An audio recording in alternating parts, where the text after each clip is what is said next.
Once upon a time, in a quiet village nestled between emerald hills and golden fields, there lived a kind-hearted farmer named Raghav. He rose before dawn each day to tend his crops, and his heart was as generous as the earth he tilled. He believed that all creatures deserved compassion, no matter how small or dangerous. One winter morning, when the frost clung stubbornly to the trees, Raghav set out to check on his fields. As he walked along the narrow path near the stream, he noticed something lying motionless on the frozen ground. It was a large snake, its scales pale and dull, its body stiff from the cold. Raghav stopped in his tracks. He knew that the snake was venomous and could kill a man with a single bite. Yet he also saw that it was on the brink of death. The farmer's heart ached with pity. "Oh, poor creature," he murmured.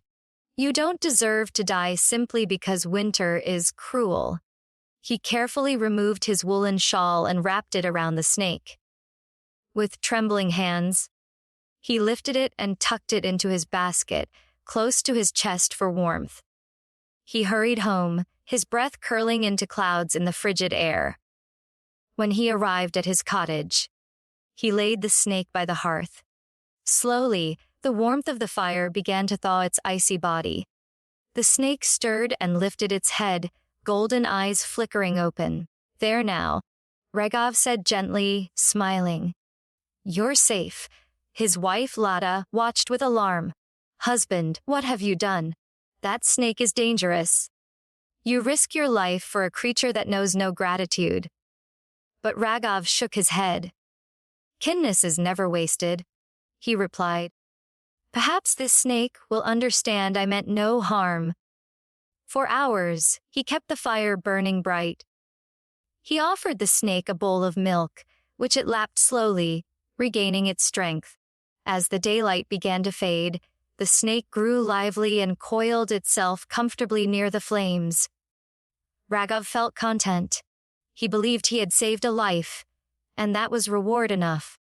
The next morning, the snake had fully recovered. Its scales shone like polished bronze, and its eyes gleamed with a strange intelligence. Raghav approached cautiously and said, "You are free to return to the forest. I hope you will remember the hand that helped you." But as he bent to pick up the basket, the snake reared its head. Without warning, it struck, sinking its fangs deep into the farmer's hand. Raghav cried out in shock and pain. The venom spread quickly through his veins, and his legs gave way beneath him. He fell to the ground, clutching his arm as darkness began to cloud his vision. His wife screamed and rushed to his side. "Why?" she sobbed, turning to the snake. "He saved your life." The snake's eyes glinted coldly. "It is my nature to bite," it hissed. "You knew what I was when you showed me kindness." With that, it slithered out the door and disappeared into the tall grass, leaving the farmer gasping for breath. Though the villagers came running and tried every remedy they knew, the poison was too strong. Before the sun had climbed high in the sky, Raghav's heart stopped. The village mourned a good man lost to a cruel betrayal. As they laid him to rest, the elders spoke to the young ones gathered around. "Remember this story," the eldest said solemnly. "Kindness is a noble virtue, but it must be tempered with wisdom. To help those who cannot change their nature is to invite harm upon yourself." From that day on, the tale of the farmer and the snake was passed down through generations. It reminded everyone that compassion is precious, but trust must be given with care. Moral: never expect gratitude or loyalty from those whose nature is to harm. True wisdom lies in knowing when to be kind and when to be cautious.